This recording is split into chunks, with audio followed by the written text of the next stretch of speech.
নমস্কার বন্ধুরা, কেমন আছো সবাই? আমার নতুন আরেকটি ভিডিওতে তোমাদের সকলকে স্বাগত জানাই।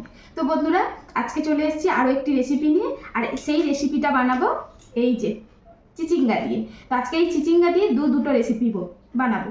তো এখন বলো তোমরা কে কোথা থেকে দেখছো আমার ভিডিওটা, আর তোমাদের এখানে এই চিচিঙ্গের নামটা তোমরা কি নামে চেনো সেটা অবশ্যই কমেন্ট করে জানিও। তো চলো আজকে এই দুটো রেসিপি বানাবো চিচিঙ্গা দিয়ে। কি বানাবো সেটা তোমাদেরকে দেখিয়ে দেবো।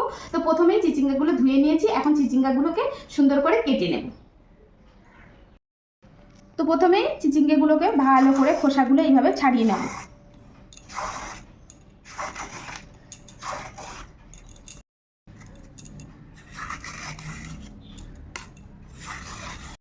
তো এই তো চিচিঙ্গাগুলো ছাড়িয়ে নিয়েছি, নিয়ে একটু ধুয়ে নিয়েছি। এখন এই চিচিঙ্গাগুলো এইভাবে লম্বা লম্বা করে কাটবো, আর এর মধ্যখানের যে বীজগুলো আছে এগুলোকে এইভাবে বের করে নেবো। তবে হ্যাঁ, এগুলোও কিন্তু কাজে লাগবে, যার জন্য এটা বার করে নিলে নষ্ট হবে না, ঠিক আছে? তো এইভাবে সম্পূর্ণ এগুলো আগে পরিষ্কার করে নেব। তো এইভাবে চিচিঙ্গাগুলোর মাঝখান থেকে বের করে নিয়েছি। এখন এই চিচিঙ্গাগুলো এইভাবে কেটে নেব। তো চিচিঙ্গাগুলো এইভাবে কাটবো। তো এইভাবেই কেটে নেব সবগুলো। তো এই যে সমস্ত চিচিঙ্গাগুলো এইভাবে কেটে নিয়েছি। তো এদিকে মুসুর ডালটা ভালো করে ধুয়ে নিয়েছি। এখন এর মধ্যে দিয়ে দেব জল, ডালটা সিদ্ধ হওয়ার জন্য। তো এই যে গ্যাসটা জ্বেলে মুসুর ডালটা বসিয়ে দিলাম। এদিকে মুসুর ডাল সিদ্ধ হবে, আর এদিকে হচ্ছে আরেকটি বড় পাত্রে করে জল দিয়ে দিয়েছি। এখন এই জলটা ফোটা অবধি একটু অপেক্ষা করব। তো এদিকে জলটা ফুটে গেছে, এখন একটু জলের মধ্যে সামান্য করে লবণ দিয়ে দেব। লবণটা দিয়ে এই যে চিচিঙ্গাগুলো কেটে রেখেছিলাম, এখন এই জলের মধ্যে চিচিঙ্গাগুলো দিয়ে দেব। তো এই চিচিঙ্গাগুলো বেশি না, মিনিট 3 মতন একটু ভাপিয়ে নেব। তো চিচিঙ্গাটা সিদ্ধ হয়ে গেছে, আর এখানে কিন্তু খুব বেশি সিদ্ধ করিনি, মিনিট 3 মতন ভালো করে এটাকে একদম টকবগে জলে ফুটিয়ে নিয়েছি। ব্যাস, এখন কিন্তু এটা ভালো করে এইভাবে জল ঝরিয়ে ঝরিয়ে একটা পাত্রের মধ্যে তুলে নেব।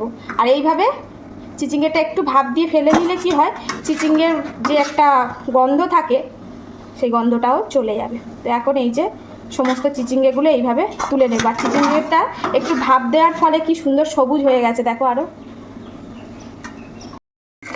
তো এদিকেও ডালটা মোটামুটি সিদ্ধ হয়ে এসছে 70% মতো। এই পর্যায়ে কিন্তু দিয়ে দিতে হবে এই চিচিঙ্গাগুলো। তো এখানে যে চিচিঙ্গাগুলো ভাপ দিয়ে রেখেছিলাম ওই চিচিঙ্গাগুলোই এর মধ্যে দিয়ে দিলাম। বাকি ডালটা যতটুকু সিদ্ধ হতে বাকি আছে এর সঙ্গে একসঙ্গে সিদ্ধ করে নেব। আর এই পর্যায়ে কিন্তু এর মধ্যে দিয়ে দেব এখানে কেটে রাখা টমেটো। তো এখানে মিডিয়াম সাইজের 3টে টমেটো রেখেছিলাম কেটে, সেগুলোই দিয়ে দিচ্ছি। তো এখন এটাকে আবার একটু সিদ্ধ করে নেব। তো ডাল, চিচিঙ্গা, টমেটো একদম খুব সুন্দর সিদ্ধ হয়ে গেছে। এখন এর মধ্যে দিয়ে দিতে হবে স্বাদ মতো লবণ। তো লবণটা এখন দিয়ে দিচ্ছি, আর দিয়ে দেব সেটা হচ্ছে হলুদ। তো এখানে একটু হলুদও দিয়ে দিলাম। এটাকে একটু এখন নেড়ে ছেড়ে দেবো ভালো করে। তো এই তো এখানে কড়া বসিয়ে দিয়েছি, আর কড়ার মধ্যে দিয়ে দিলাম সরিষার তেল। তো তেল গরম হয়ে গেছে, দিয়ে দেব 2টো শুকনো লঙ্কা চিড়ে, দিয়ে দেব তেজপাতা,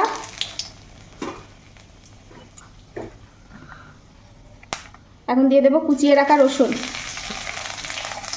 তো বড় বড় 2-3 কোয়া রসুনকে কুচিয়ে নিয়েছি, আর দিয়ে দেব কুচিয়ে রাখা পেঁয়াজ। তো এটাকে এবার একটু ভালো করে ভেজে নেব। তো পেঁয়াজ আর রসুনটা একটু লাল লাল করে ভেজে নিয়েছি, আর এই পর্যায়ে দিয়ে দেব সামান্য একটু লঙ্কার গুঁড়ো। যারা ঝাল খেতে চাও তারা দেবে, যদি না ঝাল পছন্দ করো তাহলে লঙ্কার গুঁড়োটা স্কিপ করে যেতেই পারো। তো এই যে ভাজা হয়ে গেছে, আর এখন এই যে ডালটা একদম করে রেখে দিয়েছিলাম, এটা এখন এর মধ্যে ঢেলে দিলাম। তো এটা এবার একটু ভালো করে ফোটাবো। তো এই তো তরকারিটা একদম ফুটে গেছে, আর শেষ পর্যায়ে সামান্য একটু মিষ্টি দিয়ে দেবো। এক্ষেত্রে তোমরা মিষ্টিটা যদি পছন্দ করো দিও, আর যদি না পছন্দ করো স্কিপ করে যেও। আর এই যে একদম কিন্তু সম্পূর্ণ রেডি।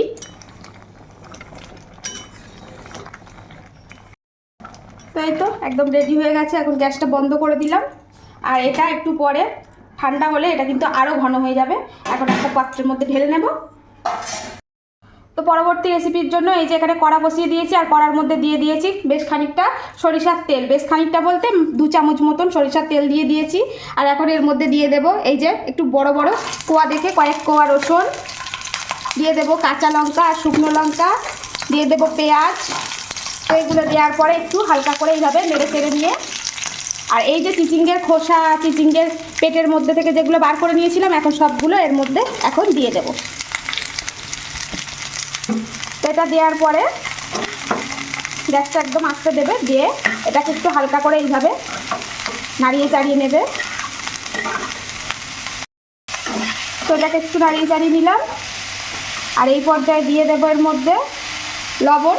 তো লবণটা একটু বুঝে শুনেই দিতে হবে। তো লবণটা দিয়ে দিলাম। আবার একটু এই যে হালকা করে নেড়ে চেড়ে দেবো। আর দিয়ে দেবো খুব সামান্য একটু হলুদ, একদম 1 চিমটি মতন। তো এই হলুদটা দেওয়ার পরে আরও একটু এইভাবে নেড়ে নেব।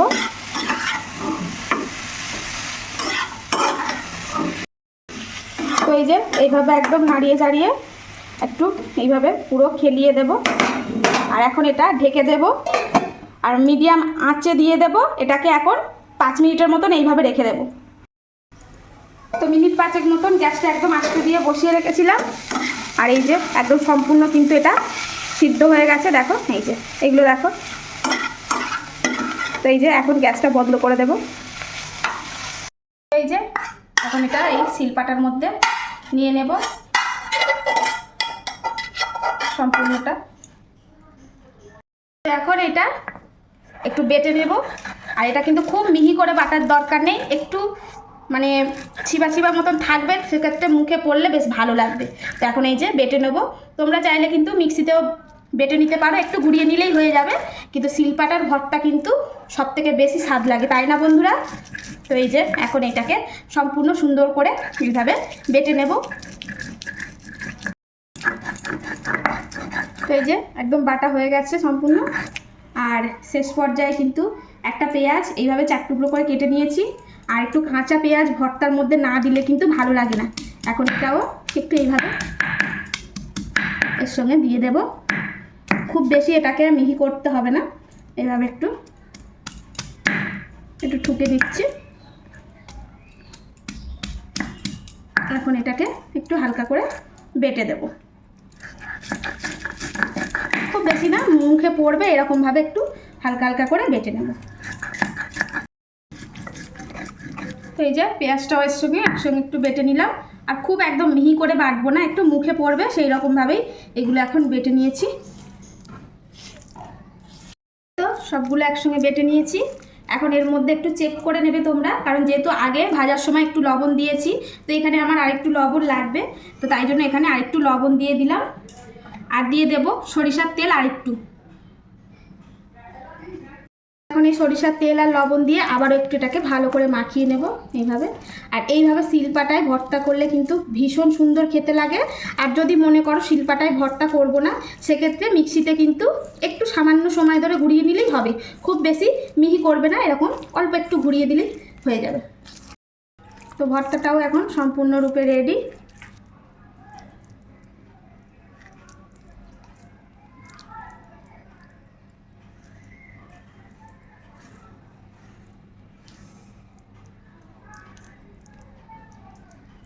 বন্ধুরা দুটো রেসিপি হয়ে গেছে চিচিঙ্গা দিয়ে। এখানে আছে চিচিঙ্গা দিয়ে ডাল, মসুরের ডালের রেসিপি, আর এখানে আছে চিচিঙ্গের ভর্তা।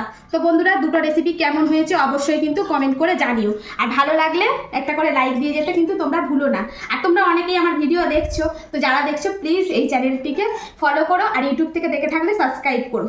তো এইভাবে অবশ্যই বাড়িতে বানিয়ে খেয়ে দেখো, সবজির তরকারি ভীষণ খেতে ভালো লাগে। আর সবসময় মাছ মাংস খাওয়াটাও শরীরের জন্য খুব একটা ভালো না, তাই মাঝে মাঝে এইভাবে সবজির ইউনিক রেসিপি খেতেই পারো। তো কি বন্ধুরা, সবজিটার রেসিপিটা কি নতুন লাগলো? যদি তোমাদের কাছে নতুন লাগে বা তোমরা আগে করে খেয়েছো, অবশ্যই সেটা কমেন্ট বক্সে জানিও। তো চলো আজকের মতন আসি, দেখা হচ্ছে আবার নতুন কোনো ভিডিওতে। সবাই ভালো থেকো, সুস্থ থেকো, সাবধানে থেকো।